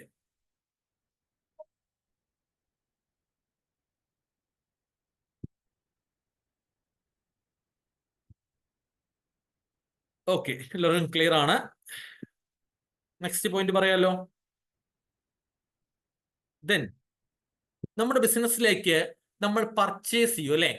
നമ്മൾ ആരുടെ കയ്യിൽ നിന്നാണ് പർച്ചേസ് ചെയ്യുന്നത്? ചിലപ്പോൾ നമ്മൾ ഒരു റെഗുലർ, നമ്മളിപ്പോ റെഗുലർ ആണെങ്കിൽ റെഗുലർ ആയിട്ട് GST എടുത്ത സപ്ലയറിന്റെ കയ്യിൽ നിന്ന് പർച്ചേസ് ചെയ്യുകയാണെങ്കിൽ ആ സപ്ലയർക്ക് നമ്മൾ GST കൊടുക്കണ്ടേ? അല്ലെ? നമ്മൾ പർച്ചേസ് ചെയ്യുമ്പോൾ GST കൊടുക്കണം. നമ്മൾ അങ്ങനെ കൊടുക്കുന്ന GSTക്ക് വിളിക്കുന്ന പേരാണ് ഇൻപുട്ട് GST. ഇൻപുട്ട് GST എന്ന് വിളിക്കും. പർച്ചേസ് ചെയ്യുമ്പോൾ നമ്മുടെ സപ്ലയർക്ക് നമ്മൾ GST കൊടുക്കും. ആ കൊടുക്കുന്ന GSTയെ നമ്മൾ വിളിക്കുന്ന പേരാണ് ഇൻപുട്ട് GST. ക്ലിയർ അല്ലേ? യെസ്. അതായത് അങ്ങനെ നമ്മൾ കൊടുക്കുന്ന ഇൻപുട്ട് GST നമുക്ക് പിന്നീട് തിരിച്ചു കിട്ടും. അത് നഷ്ടപ്പെട്ടു പോകത്തില്ല. ക്ലിയർ അല്ലേ? അതായത് നമ്മൾ പർച്ചേസ് ചെയ്യുന്ന സമയത്ത് തത്കാലം സപ്ലയറിന് GST കൊടുക്കും ഇൻപുട്ട് എന്ന പേരിൽ. അതൊരിക്കലും നഷ്ടപ്പെട്ടു പോകില്ല, പിന്നീട് നമുക്ക് തിരിച്ചു കിട്ടും അത്. ക്ലിയർ അല്ലേ? യെസ്. അതിപ്പോ എനിക്കൊരു മൊബൈൽ ഷോപ്പാണ്. ഞാൻ മൊബൈൽ ഫോൺ പർച്ചേസ് ചെയ്തപ്പോൾ സപ്ലയർക്ക് ഇൻപുട്ട് GST കൊടുത്തു, തിരിച്ചു കിട്ടും എനിക്ക്. എന്റെ മൊബൈൽ ഷോപ്പിൽ സെയിൽ ചെയ്യാൻ വേണ്ടിയല്ല, ഒരു AC മേടിച്ചു, ഓഫീസിന്റെ യൂസിന് വേണ്ടിയാ. ആ AC മേടിച്ചപ്പോൾ AC സപ്ലയർക്ക് GST കൊടുത്താ മേടിച്ച്. ആ കൊടുത്ത GST തിരിച്ചു കിട്ടും എനിക്ക്. ഒരു ഷെൽഫ് മേടിച്ചു, ഒരു ഫർണിച്ചർ മേടിച്ചു, ഒരു ടേബിൾ മേടിച്ചു, ഒരു ഫാൻ മേടിച്ചു, ഒരു കമ്പ്യൂട്ടർ മേടിച്ചു, ഒരു വണ്ടി, ഒരു വാഹനം മേടിച്ചു. ക്ലിയർ അല്ലേ? അതിന്റെയൊക്കെ ഇൻപുട്ട് തിരിച്ച് ക്ലെയിം ചെയ്യാൻ പറ്റും എനിക്ക്. ഒരു കാൽക്കുലേറ്റർ മേടിച്ചു, ഒരു സ്റ്റാപ്ലർ മേടിച്ചു, ഒരു A4ന്റെ ഒരു ബണ്ടിൽ പേപ്പർ മേടിച്ചു. അതിന്റെയൊക്കെ ഇൻപുട്ട് GST തിരിച്ച് ക്ലെയിം ചെയ്യാൻ സാധിക്കും എനിക്ക്, തിരിച്ചു കിട്ടും എനിക്ക്. മാത്രമല്ല എന്റെ ബിസിനസ് സ്ഥാപനത്തിൽ ഓഫീസ് ബിൽഡിംഗ് ഇല്ലേ, മൊബൈൽ ഷോപ്പിന്റെ ബിൽഡിംഗ്, ആ ബിൽഡിംഗ് റെന്റ് വാടകയ്ക്കാണ്. ഞാൻ മാസം റെന്റ് കൊടുക്കുമ്പോൾ ആ ബിൽഡിംഗിന്റെ ഓണർ GST ഉള്ള ആളാ. സോ റെന്റിന്റെ കൂടെ GSTയും കൊടുക്കും. അതും തിരിച്ച് ക്ലെയിം ചെയ്യാൻ പറ്റും എനിക്ക്. എന്റെ ബിസിനസ് പരസ്യം ചെയ്യാൻ വേണ്ടി അഡ്വർടൈസ്മെന്റ്, പരസ്യം കമ്പനിക്ക് വർക്ക് കൊടുത്തു. പരസ്യ കമ്പനി GST ഉള്ള ആളായതുകൊണ്ട് അതിന്റെ അഡ്വർടൈസ്മെന്റ് ചാർജിന്റെ കൂടെ GSTയും കൂടെ കൊടുത്തു കമ്പനിക്ക്. അതും ക്ലെയിം കിട്ടും എനിക്ക്. ക്ലിയർ അല്ലേ? യെസ്. അപ്പൊ അതെല്ലാം ക്ലെയിം കിട്ടും. അപ്പൊ ഒരു ബിസിനസ് സ്ഥാപനം റെഗുലർ എന്ന സ്കീം പ്രകാരം GST എടുത്ത സ്ഥാപനമാണെങ്കിൽ they can claim input GST on their purchase. അവർ പർച്ചേസ് ചെയ്യുമ്പോൾ സപ്ലയറിന് കൊടുക്കുന്ന ഇൻപുട്ട് GST തിരിച്ചു കിട്ടും, ഒരിക്കലും നഷ്ടപ്പെട്ടു പോകത്തില്ല. ക്ലിയർ അല്ലേ? യെസ്.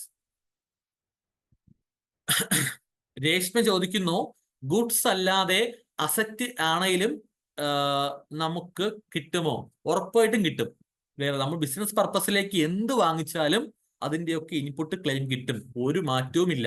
ഓക്കെ അല്ലേ? Yes yes okay. എന്നാൽ നിങ്ങൾ കോമ്പോസിഷൻ സ്കീം ആണെങ്കിൽ എന്ത് ചെയ്യാൻ പറ്റില്ല? ദേ ക്യാൻ നോട്ട് ക്ലെയിം ചെയ്യാൻ പറ്റില്ല. അപ്പൊ നിങ്ങൾ കോമ്പോസിഷൻ ആയിക്കോട്ടെ, നിങ്ങളും ചിലപ്പോൾ റെഗുലർ ആയിട്ട് GST എടുത്ത സപ്ലയറിന്റെ കയ്യിൽ നിന്ന് പർച്ചേസ് ചെയ്യും. ഇപ്പൊ GST ഇൻപുട്ട് കൊടുക്കും സപ്ലയർക്ക്, തിരിച്ച് കിട്ടില്ല, ക്ലെയിം ചെയ്യാൻ പറ്റില്ല. ക്ലിയർ അല്ലേ? യെസ്. ആർക്കെങ്കിലും സംശയമുണ്ടോ? ഏതെങ്കിലും പോയിന്റ് ചോദിക്കാം, ജസ്റ്റ് അൺമ്യൂട്ട് ചെയ്യുക. ഈ പറഞ്ഞ 3 പോയിന്റിൽ ഏതെങ്കിലും പോയിന്റ് സംശയമുണ്ടോ? അൺമ്യൂട്ടൊക്കെ ചോദിക്കാം. സംശയമുണ്ടെങ്കിൽ ചോദിക്കാം. സാറേ, പറയൂ. നമ്മള് ഒരു മൊബൈൽ ഫോണ് നമ്മളെ സ്ഥാപനത്തിന്റെ പേരിൽ GST പ്രകാരം വാങ്ങിയാൽ നമുക്ക് ഇൻപുട്ട് കിട്ടും അതിന്റെ?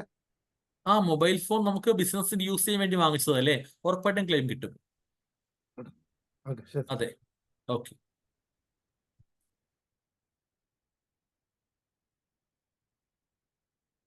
ഓക്കെ, അതായത് GSTയില് ആ ഒരു ഡൗട്ട് വരാതിരിക്കാൻ വേണ്ടി നമുക്കൊരു വേറെ സെക്ഷൻ ഉണ്ട്. Section 17 subsection 5 CGST act. CGST ആക്ടിന്റെ സെക്ഷൻ 17 സബ്സെക്ഷൻ 5 പറയുന്നു, ഇൻഎലിജിബിൾ ഇൻപുട്സ്. അപ്പൊ അതായത് ഈ സെക്ഷനകത്ത് കുറച്ച് പർച്ചേസ് പറയുന്നുണ്ട്. ആ പർച്ചേസുകൾ നടത്തുമ്പോൾ കൊടുക്കുന്ന ഇൻപുട്ട് മാത്രം എന്ത് ചെയ്യാൻ പറ്റില്ല? ക്ലെയിം ചെയ്യാൻ പറ്റില്ല. അത് നമ്മൾ പഠിക്കും. ബാക്കിയെല്ലാം ക്ലെയിം ചെയ്യാം. ക്ലിയർ അല്ലേ? ബാക്കിയെല്ലാം എന്ത് ചെയ്യാം? ക്ലെയിം ചെയ്യാം. ഫോർ എക്സാമ്പിൾ, ഇപ്പോ നമ്മുടെ ബിസിനസ്സിലേക്ക് ഒരു മോട്ടോർ വെഹിക്കിൾ മേടിച്ചു സങ്കല്പിക്കുക. അത് മേടിച്ചു കഴിഞ്ഞാൽ കണ്ടീഷൻ പറയുന്നു, അതിന്റെ സീറ്റിന്റെ എണ്ണം, ആ വാഹനത്തിന്റെ സീറ്റിന്റെ എണ്ണം 13 ഓർ എബോ 13 മേലെയാണ് സീറ്റിംഗ് കപ്പാസിറ്റി എങ്കിൽ, സീറ്റിംഗ് കപ്പാസിറ്റി 13 മേലെയാണെങ്കിൽ എന്ത് ചെയ്യാം? ആ വാഹനം മേടിച്ചപ്പോൾ കൊടുത്ത ഇൻപുട്ട് ക്ലെയിം ചെയ്യാം. ഓക്കെ. 13 ബിലോ ആണെങ്കിൽ എന്ത് ചെയ്യാൻ പറ്റില്ല? ക്ലെയിം ചെയ്യാൻ പറ്റില്ല എന്ന് എവിടെ പറയുന്നു? 17(5) പറയുന്നു. എന്നാൽ പക്ഷേ ഇത് പാസഞ്ചർ, നമ്മൾ ആൾക്കാർക്ക് ട്രാൻസ്പോർട്ട് ചെയ്യുന്ന വാഹനത്തിന്റെ കേസാ. ഗുഡ്സ് വെഹിക്കിൾ ആണെങ്കിലോ അങ്ങനെയില്ല, നമുക്ക് ക്ലെയിം ചെയ്യാം. ആ 13 കണ്ടീഷൻ ഇല്ല, ക്ലെയിം ചെയ്യാം. ക്ലിയർ അല്ലേ? ആ ലോജിക്ക് കേട്ടോ? ക്ലിയർ അല്ലേ? എന്നാൽ പക്ഷേ ചില ആൾക്കാർക്ക് 13 ബിലോ ആണെങ്കിൽ ക്ലെയിം ചെയ്യാം. ഫോർ എക്സാമ്പിൾ, ഇപ്പോൾ ഡ്രൈവിംഗ് സ്കൂൾ ഒരു കാറ് വാങ്ങിച്ചു, ഒരു കാറ് പർച്ചേസ് ചെയ്തു. ആ കാറിന്റെ സീറ്റ് എന്ന് പറയുമ്പോൾ സീറ്റ് വെറും 4 എണ്ണേ ഉള്ളൂ, ക്ലെയിം ചെയ്യാൻ പ്രോബ്ലം ഇല്ല. കാര്യം എന്താ? ആ കാർ അവരുടെ ബിസിനസിന്റെ പാർട്ടാണ് അല്ലെ. ആ കാറ് വാങ്ങിച്ചാലേ ബിസിനസ് നടക്കൂ, ട്രെയിനിങ് കൊടുക്കാൻ വേണ്ടിയല്ലേ, അവർക്ക് ക്ലെയിം ചെയ്യാം. അതുപോലെ ഇപ്പൊ ഒരു കാർ ഡീലേഴ്സ്, കച്ചവടക്കാർ, ഷോറൂം ഒക്കെ ഇല്ലേ, അവർക്ക് ക്ലെയിം ചെയ്യാം അല്ലേ? മനസ്സിലായോ? ആ ലോജിക്ക് കേട്ടോ? ക്ലിയർ? ഓക്കെ, ശരി. ഇപ്പൊ റെന്റ് കാർ ടീംസ് ഒക്കെ ഇല്ലേ, അവർക്കൊക്കെ എന്ത് ചെയ്യാം? ക്ലെയിം ചെയ്യാം. നമ്മൾ പഠിക്കും അത്. അപ്പൊ ഇതേപോലെ 17(5) കുറച്ച് കാര്യം പറയുന്നുണ്ട്, അത് മാത്രം ക്ലെയിം ചെയ്യാൻ പറ്റില്ല, ബാക്കി എല്ലാം ക്ലെയിം ചെയ്യാം. അപ്പൊ നിങ്ങൾ 17(5) പഠിച്ചെടുത്താൽ ഏത് ക്ലെയിം ചെയ്യാം, ഏത് ക്ലെയിം ചെയ്യാൻ പാടില്ല, ആ ഡൗട്ട് ഒരിക്കലും ഉണ്ടാവത്തില്ല. ഓക്കെ ആണോ? ക്ലിയർ അല്ലേ? യെസ്. മറ്റെന്തെങ്കിലും ചോദിക്കാനുണ്ടോ? ഇല്ലെങ്കിൽ കണ്ടിന്യൂ ചെയ്യാം.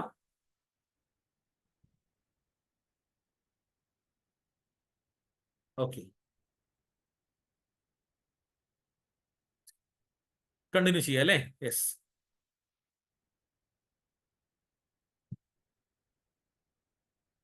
അതായത് നിങ്ങൾ റെഗുലർ സ്കീം ആണെങ്കിൽ നിങ്ങൾ മന്ത്ലി GST റിട്ടേൺസ് ഫയലിംഗ് ചെയ്യണം. റിട്ടേൺ ഫയലിംഗ് എന്ന് പറഞ്ഞാൽ എന്താ? ആ മാസം നമ്മുടെ ബിസിനസ് സ്ഥാപനത്തിൽ നടന്ന കാര്യങ്ങൾ കൃത്യമായി GST അതോറിറ്റിയെ അറിയിക്കുക. അത്രേ ഉള്ളൂ. അതാണ് എന്തുദ്ദേശിക്കുന്നത് റിട്ടേൺ ഫയൽ എന്ന് പറയുമ്പോൾ. GSTക്ക് ഒരു ഓൺലൈൻ സൈറ്റ് ഉണ്ട്, www.gst.gov.in. ഇതാണ് site address. Just Google Chrome എടുക്കുക, സെർച്ച് ബാറിൽ പോയി ഇതുപോലെ ടൈപ്പ് ചെയ്യുക, എന്റർ കീ പ്രസ് ചെയ്യുക, GSTന്റെ ഒഫീഷ്യൽ സൈറ്റ് ഓപ്പൺ ആയി വരും. അപ്പോൾ ഈ സൈറ്റിനകത്ത് കയറുമ്പോൾ അവിടെ ഓൺലൈൻ ഫോം അല്ലേ, അതിനകത്ത് കുറച്ച് ഫോംസ് ഉണ്ട്. അതിനകത്ത് കാണുന്ന ഫോമിനെ വിളിക്കുന്ന പേരാണ്, നമ്മൾ ഡാറ്റ ഫില്ല് ചെയ്യുന്ന ഓൺലൈൻ ഫോം, അതിനെ വിളിക്കുന്ന പേരാണ് റിട്ടേൺസ്. ആ ഫോമിൽ ഡാറ്റ എൻ്റർ ചെയ്യുക, അവിടെ സബ്മിറ്റ് ബട്ടൺ ക്ലിക്ക് ചെയ്യുക. ആ ഓൺലൈൻ സബ്മിഷനെ പറയുന്ന പേരാണ് ഫയലിംഗ്. റിട്ടേൺസ് ഫയലിംഗ് ചെയ്യുക. ആ ലോജിക്ക് കേട്ടോ, ക്ലിയർ അല്ലേ? സോ നമുക്ക് മന്ത്ലി നമുക്ക് 2 റിട്ടേൺസ് ആണ് ചെയ്യേണ്ടത്. ക്ലിയർ അല്ലേ? 2 റിട്ടേൺസ് ഫയൽ ചെയ്യണം.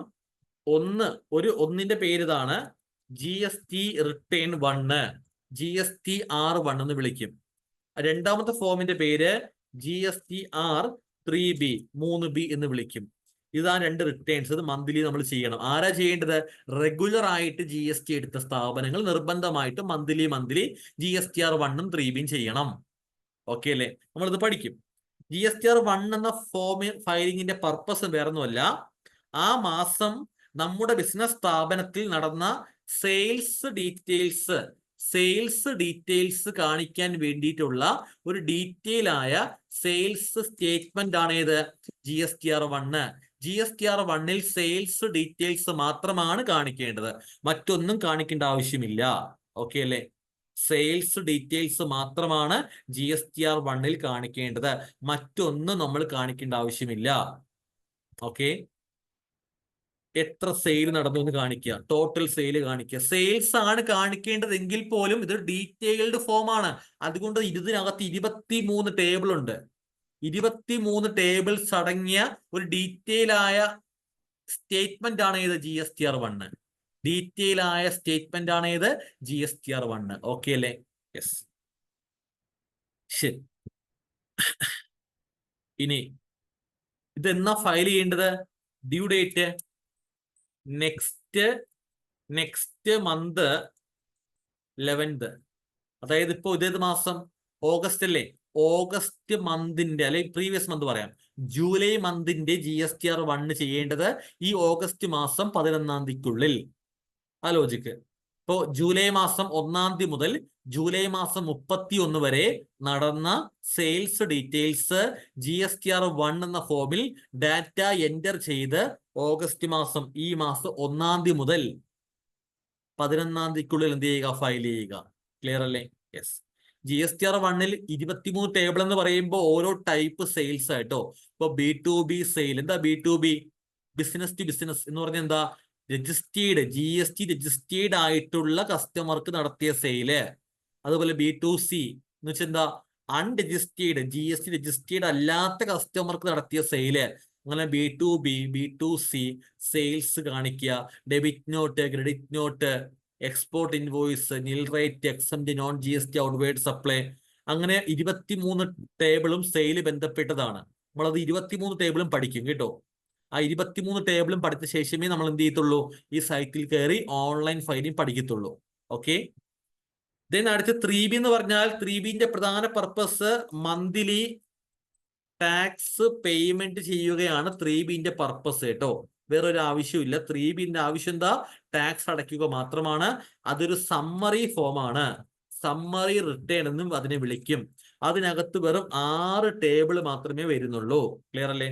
അതിന്റെ ഡ്യൂ ഡേറ്റ് എന്ന് പറയുമ്പോൾ നെക്സ്റ്റ് മന്ത് 20th വരുന്നത് കേട്ടോ. ക്ലിയർ അല്ലേ? അതായത് ജൂലൈ മാസം എത്ര ടാക്സ് അടയ്ക്കാനുണ്ടോ ആ ടാക്സ് എമൗണ്ട് കമ്പ്യൂട്ട് ചെയ്യുക 3B എന്ന ഫോമിലൂടെ. നെക്സ്റ്റ് മന്തായ ഓഗസ്റ്റ് മാസം, ഈ മാസം 20ാം തീയതിക്കുള്ളിൽ എന്ത് ചെയ്യുക? ഫയൽ ചെയ്യുക, പേയ്മെന്റ് ചെയ്യുക. ക്ലിയർ അല്ലേ? യെസ്. ഓക്കെ ആണോ? ഈ 2 ഫോം ഓക്കെ അല്ലേ? എന്തെങ്കിലും ചോദിക്കാനുണ്ടോ? ചോദിക്കാം.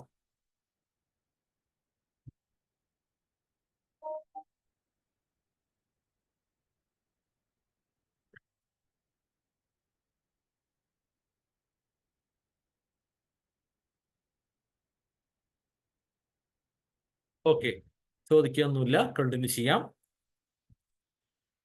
ദെൻ നമുക്ക് ഒരു വർഷം കംപ്ലീറ്റ് ആകുമ്പോൾ ഒരു ഫോം ഉണ്ട്, ആനുവൽ റിട്ടേൺ ഫോം ഉണ്ട്, ഫയലിംഗ് ഉണ്ട്. അതിന്റെ പേരാണ് GSTR9.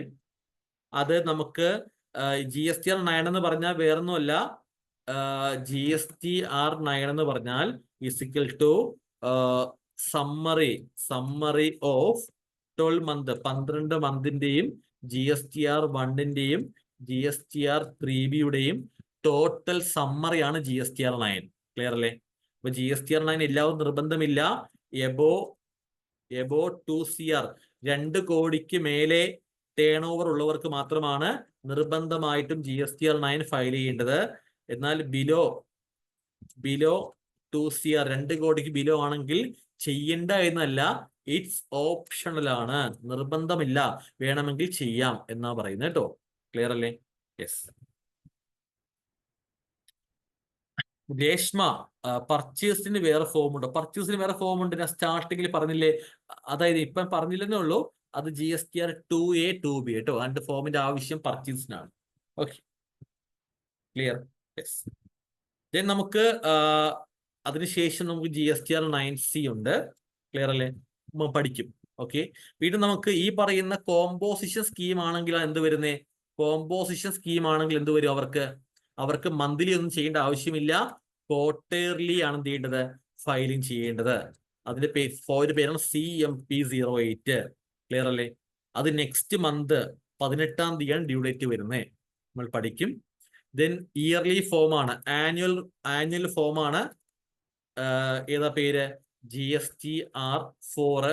അതിന്റെ ഡ്യൂ ഡേറ്റ് എന്ന് പറയുമ്പോൾ നെക്സ്റ്റ് മന്ത്, അതായത് March 31 ഇയർ അവസാനിച്ചു. നെക്സ്റ്റ് മന്ത് ഏപ്രിൽ മാസം 30-ാം തീയതിയാണ് എന്ത് ചെയ്യേണ്ടത്? അത് ഫയൽ ചെയ്യേണ്ടത്. ക്ലിയർ അല്ലേ? യെസ്. ഓക്കെ, സോ ഇതൊക്കെ നമ്മൾ പഠിക്കാൻ വേണ്ടി പോകുന്ന കാര്യങ്ങളാണ്. ഇതിന് പുറമെ നമ്മൾ പറഞ്ഞു, നമ്മുടെ documents, QRMB scheme, reverse charge ഒക്കെ നമ്മൾ എന്ത് ചെയ്യും? പഠിക്കും. ക്ലിയർ അല്ലേ? യെസ്. സോ ഇത്രയും കാര്യങ്ങൾ മാത്രമാണ് ഞാൻ ഇന്നത്തെ ഡെമോ ക്ലാസ്സിൽ പറയാൻ വേണ്ടി ഉദ്ദേശിച്ചത്. ഇതെല്ലാം പറഞ്ഞിട്ടുണ്ട്. എന്തെങ്കിലും നിങ്ങൾ ചോദിക്കണമെങ്കിൽ ചോദിക്കാം.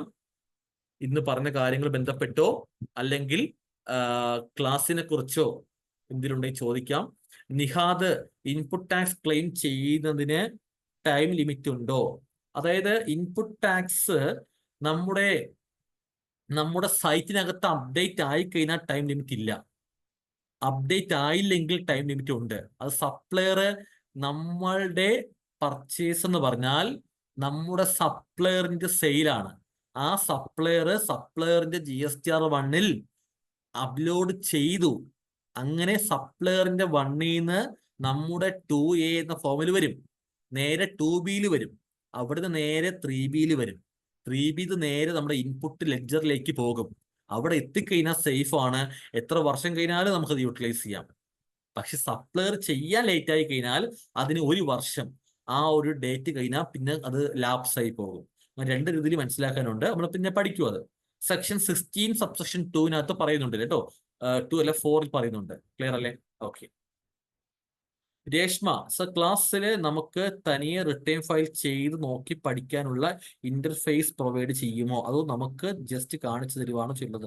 ഇവിടെ ഈ ക്ലാസ്സിൽ നമുക്ക്, ഇത് ഓൺലൈൻ ക്ലാസ് അല്ലേ, നിങ്ങൾക്ക് എല്ലാവർക്കും ചെയ്ത് പ്രാക്ടീസ് ചെയ്യിപ്പിക്കുക പോസിബിൾ അല്ല. കാരണം ഇത് നമ്മൾ GSTന്റെ നമ്മുടെ ക്ലയൻസിന്റെ അക്കൗണ്ട് ലോഗിൻ ചെയ്ത് കാണിച്ച് പഠിപ്പിക്കുക ചെയ്യുന്നത്. ക്ലിയർ അല്ലേ?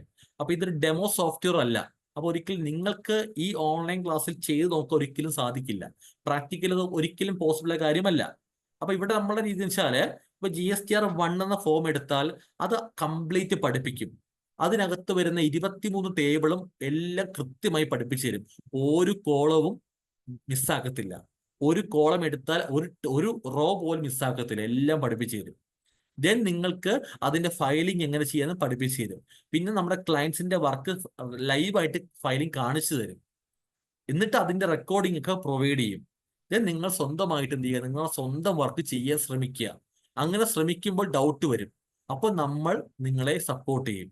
അങ്ങനെ നമ്മുടെ സപ്പോർട്ടോട് കൂടി 2-3 മാസമൊക്കെ നിങ്ങൾ ഫയലിംഗ് ചെയ്യുമ്പോൾ ഓട്ടോമാറ്റിക് എന്തായി മാറും? അപ്ഡേറ്റ് ആയി മാറും. അപ്പൊ നമുക്ക് സെൽഫായിട്ട് എന്ത് ചെയ്യുക? അപ്ഡേറ്റ് ആവുക. ക്ലിയർ അല്ലേ? മാക്സിമം സപ്പോർട്ട് പ്രൊവൈഡ് ചെയ്യും. പിന്നെ ഈ ക്ലാസ്സിന്റെ റെക്കോർഡിംഗ് ഒക്കെ അൺലിമിറ്റഡ് യൂസ് ചെയ്യാം, ഒരിക്കലും നഷ്ടപ്പെട്ടു പോകത്തുമില്ല. ക്ലിയർ അല്ലേ? Okay. Nihad, GST demo officially support ചെയ്യുന്നുണ്ടോ?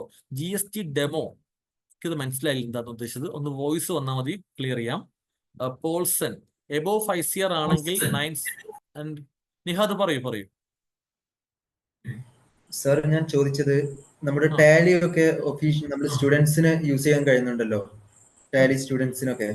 അപ്പൊ അതുപോലെ നമുക്ക് ഡെമോ ചെയ്ത് GSTയുടെ സൈറ്റിൽ അങ്ങനെ എന്തെങ്കിലും ഓപ്ഷൻ ഉണ്ടോ? അങ്ങനെ ഓപ്ഷൻ സൈറ്റിൽ ഇല്ല കേട്ടോ, അങ്ങനെ ഓപ്ഷൻ ഇല്ല, GST ഇല്ല. അതായത് അങ്ങനെ സൈറ്റ് ഒഫീഷ്യലി കൊടുക്കാൻ വല്ല അങ്ങനെ എന്തെങ്കിലും ഓപ്ഷൻ ഭാവിയിൽ വരും, അങ്ങനെ എന്തെങ്കിലും? അങ്ങനെയൊന്നുമില്ല. ഒരാൾക്ക് പഠിക്കാൻ വേണ്ടിയിട്ട് ഇല്ല കേട്ടോ. ശരി. പോൾസൺ, എബോവ് 5 year ആണെങ്കിൽ 9C മാത്രം ചെയ്താൽ മതിയോ? 9C ചെയ്യാൻ ആവശ്യമുണ്ടോ? 5 year ആണെങ്കിൽ 9C മാത്രം മതിയോ? അതെന്താ ചോദ്യം, മനസ്സിലായില്ല. 5 year എബോവ് ആണെങ്കിൽ ആദ്യം 9 ചെയ്യുക, 2 കൂടി എബോവ് പോയല്ലോ, 9 ചെയ്യുക, ദെൻ 9C ചെയ്യുക, 9ന്റെ ബാക്കിയാണ് 9C, അങ്ങനെ കേട്ടോ. ഓക്കെ, നമ്മൾ പഠിക്കും അതൊക്കെ. ക്ലിയർ? യെസ്. മറ്റെന്തെങ്കിലും ചോദിക്കാനുണ്ടോ? ചോദിക്കാം.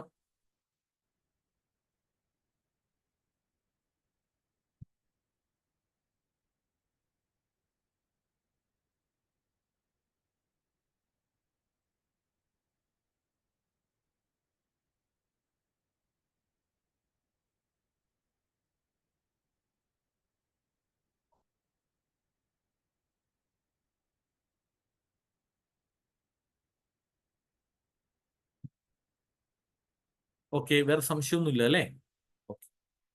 സോ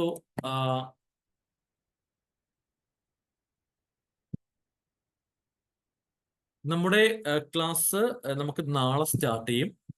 നാളെ എന്ന് പറയുമ്പോൾ 5-ാം തീയതി അല്ലേ? യെസ്, ഓഗസ്റ്റ് മാസം 5th മൺഡേ ക്ലാസ് സ്റ്റാർട്ട് ചെയ്യും. ടൈം 9 PM ആണ്. ഈ സെയിം ടൈമാണ് ക്ലാസ് വരുന്നത്. സെയിം പ്ലാറ്റ്ഫോം ആണ്, സൂം ലൈവ് ആണ്. അത് റെക്കോർഡിങ്ങും അവൈലബിൾ ആയിരിക്കും കേട്ടോ, റെക്കോർഡിംഗ് അവൈലബിൾ ആയിരിക്കും. പിന്നെ നമുക്കിതിന്റെ ക്ലാസിന്റെ നോട്ട്സ് ഒക്കെ പ്രൊവൈഡ് ചെയ്യും. ഈ തിയററ്റിക്കൽ കാര്യം പഠിപ്പിക്കുമ്പോൾ അതിന്റെ PDF നോട്ട്സ് പ്രൊവൈഡ് ചെയ്യും. ഇതുപോലെ പ്രാക്ടിക്കലി വരുന്ന ഇപ്പോൾ GSTR 1ന്റെ പറയുന്ന 21 23 ടേബിൾസ് കാര്യങ്ങളൊക്കെ ഇതുപോലെ എക്സൽ എന്ത് ചെയ്യും, ഞാൻ എഴുതി പഠിപ്പിക്കും. എഴുതി എക്സാമ്പിൾ ഒക്കെ പറഞ്ഞ് പഠിപ്പിച്ച് പോകും. അപ്പൊ അതിന്റെ എക്സൽ ഷീറ്റിൽ നമുക്ക് എന്ത് ചെയ്യും, ഞാൻ ഷെയർ ചെയ്യും, അത് യൂസ് ചെയ്യാം. പിന്നീട് റെഫർ ചെയ്യുമ്പോൾ സഹായമായിരിക്കും അതൊക്കെ. ക്ലിയർ അല്ലേ? ഓക്കെ.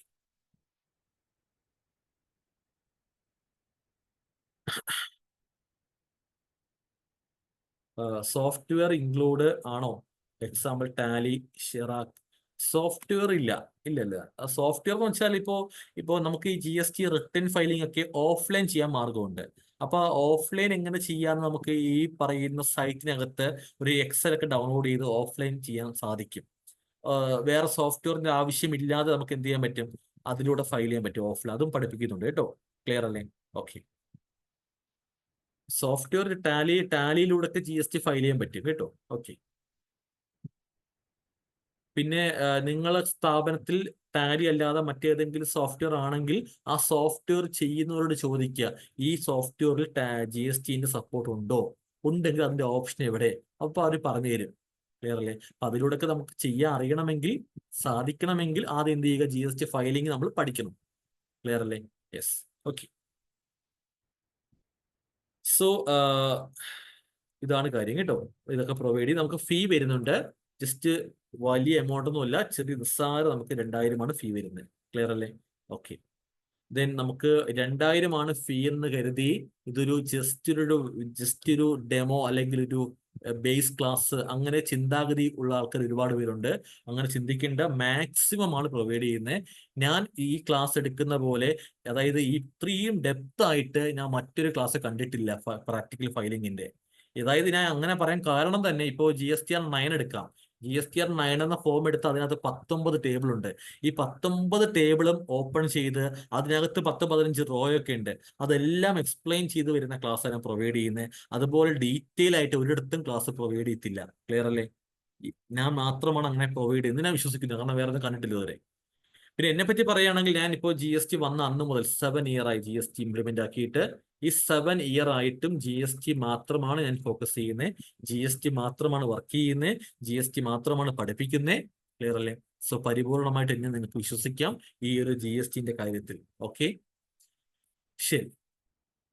ഇനി അടുത്തൊരു പ്രത്യേകത എന്ന് പറയുമ്പോൾ, മറ്റൊരു കാര്യം എന്ന് പറയുമ്പോൾ, നമുക്ക് ഈ ഇപ്പോ നമുക്ക് ഇൻകം ടാക്സിന്റെ ക്ലാസ് നമ്മൾ നടക്കുന്നുണ്ട്. ഓക്കെ, അപ്പോ ഈ ക്ലാസ്സിൽ ജോയിൻ ചെയ്യുന്നവർക്ക് ഇൻകം ടാക്സ് പഠിക്കാൻ താല്പര്യമുണ്ടെങ്കിൽ ഇൻകം ടാക്സും TDS-ഉം അതിന്റെ പ്രാക്ടിക്കൽ ഫയലിംഗ് ITR 1 ആ കാര്യം 4 കാര്യങ്ങളൊക്കെ, TDS ഫയലിംഗ് കാര്യങ്ങളൊക്കെ താല്പര്യമുണ്ടെങ്കിൽ അതിന്റെ പ്രീ റെക്കോർഡ്, മുമ്പ് ലൈവ് എടുത്തതിന്റെ പ്രീ റെക്കോർഡ് ക്ലാസ് നമുക്ക് അവൈലബിൾ ആണ്. അത് നിങ്ങൾക്ക് ഈ ക്ലാസ്സിൽ ജോയിൻ ചെയ്യുന്നവർക്ക് ആവശ്യമുള്ളവർക്ക് ചോദിക്കാൻ നമുക്ക് ഫ്രീ ആയിട്ട് എന്ത് ചെയ്യും, പ്രൊവൈഡ് ചെയ്യും. ക്ലിയർ അല്ലേ? Okay, yes. So tele support ഉണ്ടാവുമോ? കോഴ്സ് കഴിഞ്ഞാലും ഡൗട്ട് ചോദിച്ച് ക്ലിയർ ചെയ്യാമോ? ഞാൻ പറഞ്ഞു, നമ്മുടെ കോഴ്സ് നിങ്ങൾ പഠിച്ച്, ഈ കോഴ്സ് എന്നല്ല ഏത് കോഴ്സ് ആയാലും എത്ര പഠിച്ചാലും സ്വന്തമായിട്ട് നിങ്ങൾ വർക്ക് ചെയ്യുമ്പോൾ ഡൗട്ട് വന്നിരിക്കും. അപ്പോൾ നിങ്ങൾ ഈ കോഴ്സ് 20 ഡേ കഴിഞ്ഞ ശേഷം നിങ്ങൾ സ്വന്തമായിട്ട് വർക്ക് ചെയ്യുക. അപ്പോൾ നിങ്ങൾക്ക് ഡൗട്ട് വന്നിരിക്കും. അപ്പോൾ നിങ്ങൾക്ക് എന്നെ കോൺടാക്ട് ചെയ്യാം. അതല്ലേ പറഞ്ഞു, ഞങ്ങൾക്ക് എന്റെ ഹെൽപ്പോട് കൂടി നിങ്ങൾ 2-3 മാസമൊക്കെ ചെയ്യുമ്പോൾ ആയിരിക്കും ഓട്ടോമാറ്റിക് റെഡിയായി മാറുന്നത്. ക്ലിയർ അല്ലേ? യെസ്. ഞാനിപ്പോൾ വർഷങ്ങളായിട്ട് ഈ ഫീൽഡ് നിൽക്കുന്നതുകൊണ്ട് എനിക്കിതൊക്കെ എല്ലാ പോയിന്റും മനഃപ്പാടമായിരിക്കും. ഇപ്പോൾ ഈ 20 ഡേ പഠിപ്പിക്കുന്ന കംപ്ലീറ്റ് കാര്യം എനിക്ക് മനസ്സിലുണ്ട്. എനിക്കൊരു ബുക്ക് റെഫർ ചെയ്യേണ്ട ആവശ്യമില്ല, കാരണം എനിക്കിത് ശീലമായി. അപ്പൊ നിങ്ങൾക്കിത് ആദ്യമായിട്ട് എനിക്ക് കേൾക്കുന്നു ഈ കാര്യങ്ങളൊക്കെ. അപ്പൊ നിങ്ങൾക്ക് ഒരുപാട് ടൈം വേണ്ടി വരും ഇതൊന്ന് സെറ്റായി വരാനൊക്കെ. ക്ലിയർ അല്ലേ? അപ്പോൾ ഉറപ്പായിട്ടും കണ്ടിന്യൂസ് സപ്പോർട്ട് ഉറപ്പായിട്ടും പ്രൊവൈഡ് ചെയ്യും കേട്ടോ. ക്ലിയർ അല്ലേ? യെസ്. കോഴ്സ് സർട്ടിഫിക്കറ്റ് ആവശ്യമുള്ളത് അതും പ്രൊവൈഡ് ചെയ്യും കേട്ടോ ക്ലാസ് കഴിയുമ്പോൾ. ഓക്കെ, സോ നമുക്ക് ക്ലാസ് വൈൻഡ് അപ്പ് ചെയ്യാം അല്ലേ? എല്ലാവരും ഓക്കെ അല്ലേ? യെസ്.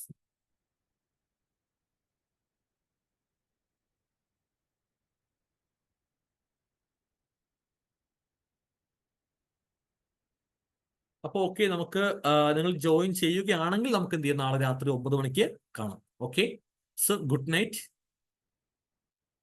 ഞാൻ വീഡിയോ റെക്കോർഡ് ആക്കിയിട്ടുണ്ട്. ഞാൻ റെക്കോർഡ് വീഡിയോ പ്രൊവൈഡ് ചെയ്യാം. കുറച്ച് പേര് ലൈവിൽ കയറിയിട്ടുള്ളൂ. സോ റെക്കോർഡ് ഞാൻ പ്രൊവൈഡ് ചെയ്യാം കേട്ടോ. ഓക്കെ അല്ലേ? യെസ്. ഓക്കെ.